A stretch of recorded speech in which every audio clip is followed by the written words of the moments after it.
तू आता तुझ्या तब्येतीवरती फोकस कर, कुठलाही स्ट्रेस घेऊ नकोस. मी आहे. एनिवे मी उरलेल्या फॉर्मॅलिटीज पूर्ण करून येतो. काकू तू आधी खाऊन घे, मग आपण निघूया. हॅलो. अगं घे ना तू. हे बघ पिंट्या म्हणतोय ना, म्हणजे तो करेलच ना काहीतरी. संसारामध्ये ना काहीतरी कमी जास्त होतच. अगं अधिरा लग्नानंतर ना बदलले, शाणी झाले. अगं सगळे मिळून निर्णय घेतील ना काहीतरी चांगला. आपण मोठे आहेत ना, मग आपण समजून घ्यायचं, लहानांना सांभाळून घ्यायचं. आपण असे हातपाय आपणच नाही काढायचे मल्लिका, कळलं का? आता बघ, म्हणजे एवढं सगळं झालं तरी स्वानंदीनी तुझी विचारपूस करायला फोन केला होता. तिला पण काळजी वाटते का तुझी? हे बघ मल्लिका, अगं प्रत्येक गोष्टीमध्ये ना काहीतरी कारण असतं ग. आपण ते कारण शोधून काढलं ना की मग सगळे प्रश्न सुटतात. आई बरोबर आहे तुमचं, पण तरीही तुम्हाला असं नाही का वाटत की हे लग्न झाल्यापासून आपल्या घरात सगळं बिनसत चाललंय? खरं सांग. झालं परत तुझं सुरू. आता तू नाही अपशकून वगैरे काही काढू नकोस. अगं एक एक काळ असतो, तो निघून गेला ना की सगळं काही ठीक होतं. तू आता जास्त विचार करू नकोस. डॉक्टरांच्या सल्ल्याने वाग तू. ते जसं सांगतील तसं मी स्वानंदीला कळवते. तू ठीक आहेस ते, म्हणजे तिला काळजी ना. आलीच आजू, मी पण येते. हा अर्पिता. तू ओके आहेस ना? येस मग. तू प्लीज खाऊन घे ना. आणि you please don't worry. Okay, आलेच.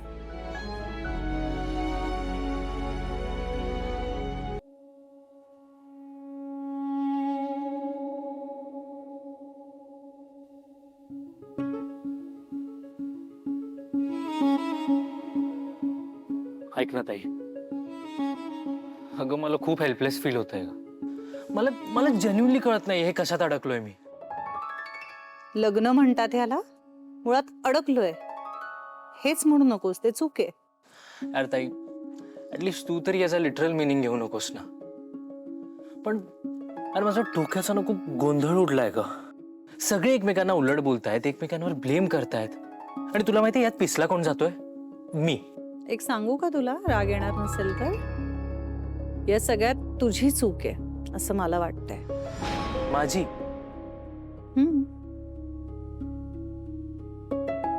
बाबा आईवर चिडतायत, आई अधिरावर चिडतेय. पण मुळात गोष्टी इतक्या टोकाला गेल्यात, या सगळ्याला जबाबदार तू आहेस.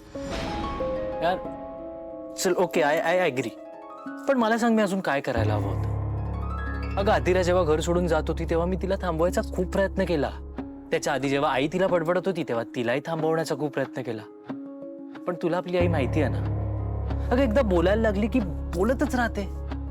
इथे आई छोट्या छोट्या गोष्टींवरून चिडचिड करते, तिथे अधिरा छोट्या छोट्या गोष्टींवरून हायपर होते. मी काय करू सांग ना? ऐक ना, मुळात तुला ज्या छोट्या छोट्या गोष्टी वाटतायत ना, ते त्यांच्या फिलिंग्स आहेत. आणि फिलिंग्स असतात. त्या छोट्या किंवा मोठ्या नसतात, ते जेन्युइन असतात. सो त्यांचं चिडणंही खूप जेन्युइन आहे. अधिरा या घरात येताना लहानपणापासूनचा तिचा एक अनुभव गाठीशी घेऊन आली आहे. तिचं आयुष्य वेगळं आहे, लाईफस्टाईल वेगळं आहे. आई तिचं एक वेगळं आयुष्य जगली आहे. तिच्या गाठीशी असलेले अनुभव वेगळे आहेत. त्यामुळे दोघी स्वतःच्या आयुष्यातल्या अनुभवातनं रिॲक्ट होतात. सो त्यांच्यापैकी कोणाचंच चुकत नाहीये रोहन. या दोघींमध्ये कॉमन गोष्ट कुठली आहे रे?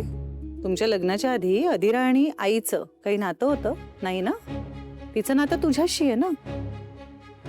सो आईसाठी तू मुलगा आहेस, अधिरासाठी तू नवरा आहेस. आणि तुझ्यामुळे परिणामी त्या दोघी एकमेकींबरोबर नात्यात अडकल्यात. सो यांच्यातला कॉमन दुवा तू आहेस. मग तू का नाही सांभाळू शकलास या सगळ्या गोष्टी?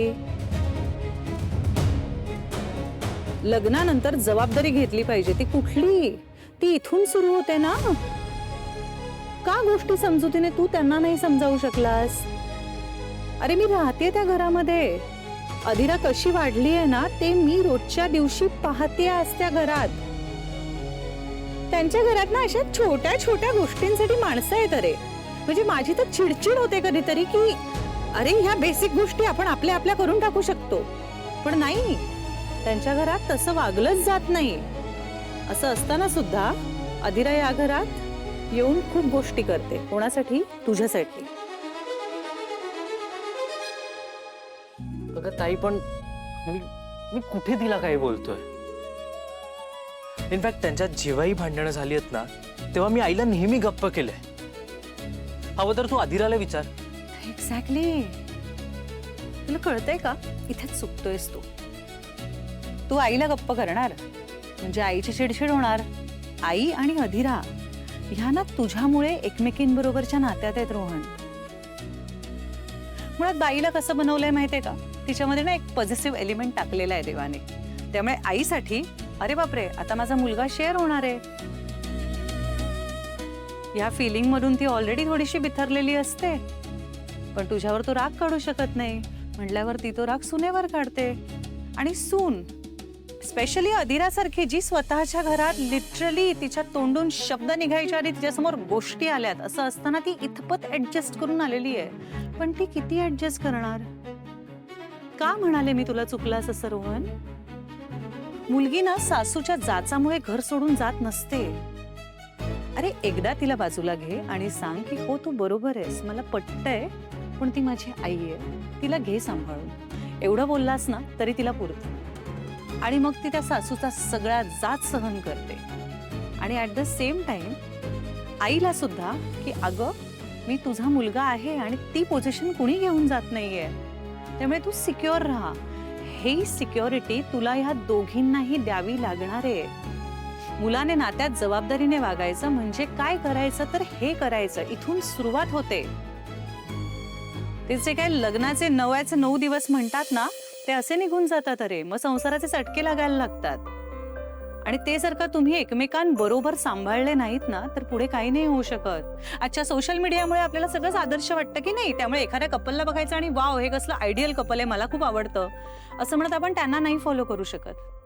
कारण जगातला प्रत्येक माणूस वेगळा, त्याची जगण्याची रीत वेगळी, त्याचा वागण्याचा ढंग वेगळा आणि विचार करायची पद्धतही वेगळी. सो आपला पार्टनर कसा विचार करतो हे आपल्यालाच कळू शकतं. तुला यात कोणीच मदत नाही करू शकत.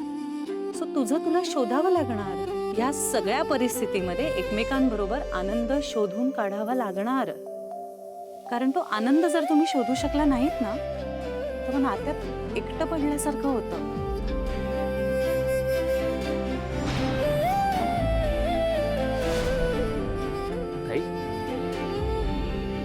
मला सांग, तुझं आणि समर सरांमध्ये सगळं ठीक आहे ना?